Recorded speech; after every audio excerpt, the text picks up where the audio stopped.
Hello and welcome to Edukemy's YouTube channel and editorial discussion for 15th May 2022. My name is Harsh Singh, and in this video we shall discuss an editorial from last week's The Hindu, which is titled The Importance of Immigrants. This editorial is important from the perspective of GS paper 1, the Indian society issues which deal with the immigrants, GS paper 2 as well from the perspective of governance of immigrants, and GS paper 3 when we look at the economy of immigrants contributing sizable to India's economy and to the world economy both. If you like this initiative, share some love through likes, comments, and shares. Let's discuss.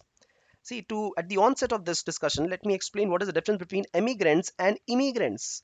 One simple way to understand this is people who are incoming to a country are immigrants. So Nepalese coming to India are immigrants in migration to India. And when Indians go abroad to USA, these are emigrants from India and immigrants to USA. All right. So what is the importance of the people who migrate from India to other nations? Firstly, they contribute to a sizable 1% population of the nation.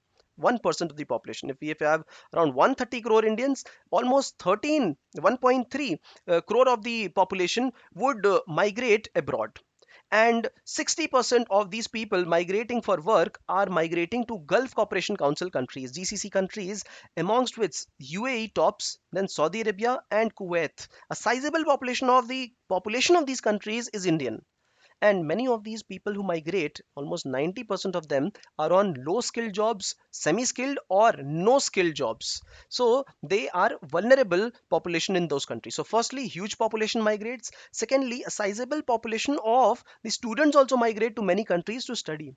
And the best part is that each of them, students or the job seekers, they not only contribute to their economy but the foreign destination and the home country, all of them, because they send back dollars to India, and this has seen in the better financial conditions of those family which have received remittances. And the most favored nations are USA, some countries in the Middle East, Saudi, UAE, and then some European countries like UK, Germany, France, Russia, Italy, Spain. So these are the destinations from where highest remittances are sent back to the nations. Now, thankfully, India tops this list. India is at the first rank when you consider the amount that is sent back from the whole world to the country because of job seekers or people who are working in those places. $87 billion. This is even ahead of China, last year's World Bank report. After that, Mexico, Philippines, Egypt. Now, certain important things to understand about remittances is the fact that when people send back dollars, this dollar sent back, that is remittances, is far better than FDI invested in the country. FDI invested is little more vulnerable. It can have flight back to the country, but when remittances are sent, it need not be sent back to the other country. This is for India's consumption. This is the dollar is for India. So they are higher. Not only that, they are more higher, they are more stable than FDIs. So very important perspective to consider. Now, one thing we are good at sending the remittances, but if you look at the percentage of remittances sent in proportion to GDP, India is falling short here. We have 3% of India's GDP contribution through remittances. So remittances contribute 3% of India's GDP. If you do this 3 by 100 of India's GDP, contributing to 87%, this X amount will be India's GDP, right? So this will be around $2.7 trillion. Now, if you compare this with the other Asian countries, Nepal, Pakistan, Sri Lanka, Bangladesh, look at this. Nepal contribution of remittances to GDP is 25%, huge. And so is Pakistan, so Sri Lanka, and so is Bangladesh. India contributes less. Can India also become a country with 10% of remittances contribution to GDP?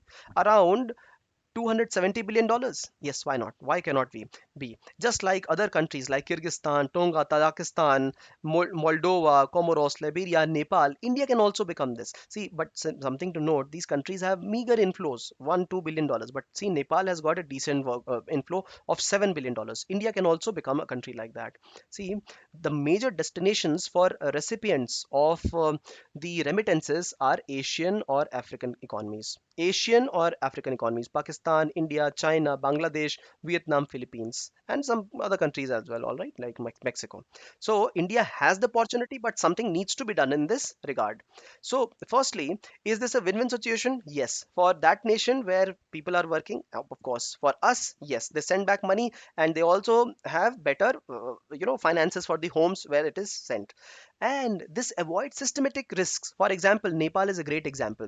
2015, Nepal went through a huge disaster of earthquakes, and after that, the net remittances, they had a huge jump. That means people wanted to send back their money to Nepal. So this was a resilience to Nepalese economy. Similarly, when India's economy is affected by issues like COVID, issues like inflation, issues like joblessness, this is the resilience of the remittances sent, which is contributing to having resilient India's economy.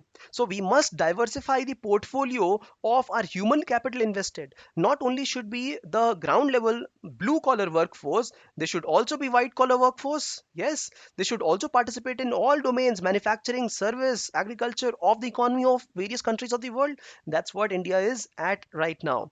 Right. So they are contribute to huge part of invisibles in the current account of the country. If you've been a part of the series, you would have known what I'm speaking of to the economy. So what do we need? Do we need more workers to be sent? No. We need better management and more skills provided to the same number of workers. 1% of workers is a huge proportion. Give them more skills and we will see more remittances inflow. And Philippines has done this. Philippines is one country which is contributing to as much as $35 billion, right, through remittances. How does it do it? It is protecting the interest of the workforce. It is also ensuring that the cost of sending back money is less. Now, so how do we promote this?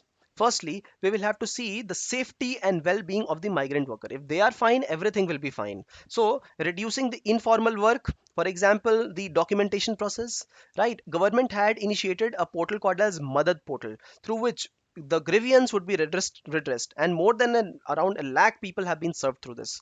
Kafala system exists in the Middle East countries, where the passport and all the documents are taken by the sponsorer, which usually happens to be from that country, and this is against the rights of any worker. So this is opposed by the countries, and in international organizations as well. This is required in an organized manner. Similarly, India also has initiated an immigration bill. Right now not passed, but it wants to create an immigration management authority to streamline the complete process, going from India, going documentation, employment seeking through agencies, and any grievances that people have, and sending back money, all of them to be carried out through the immigration act, which is due in the country. So making the whole process streamlined, especially for whom? Especially for unskilled and low skilled workers. So India's passport, whenever we get a passport built, no, there is one category of passport which is called as ECR, immigration check required.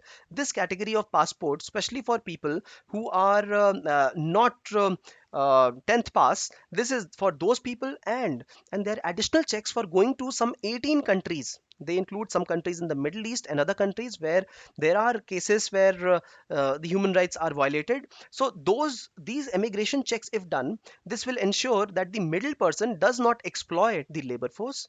This ensures that the rights are maintained. This ensures that the money is sent back safely through formal channels. So when this is ensured, there will be more finances, and that is why government has also started some schemes. One scheme lately in news is Tejas scheme, training in Emirat, job and skills. That means India will train the people post COVID. 10,000 people to be trained in a year, and 1 lakh to be trained in 5 years across the GCC countries. We train these people, and then they will ensure that they get better jobs there. So not only skill upgradation and training, but also pre-departure orientation. What will happen there once you go? Will somebody take you to a hotel? Will there be a vehicle? Low cost interventions like foreign language training for basic purposes only. This is required.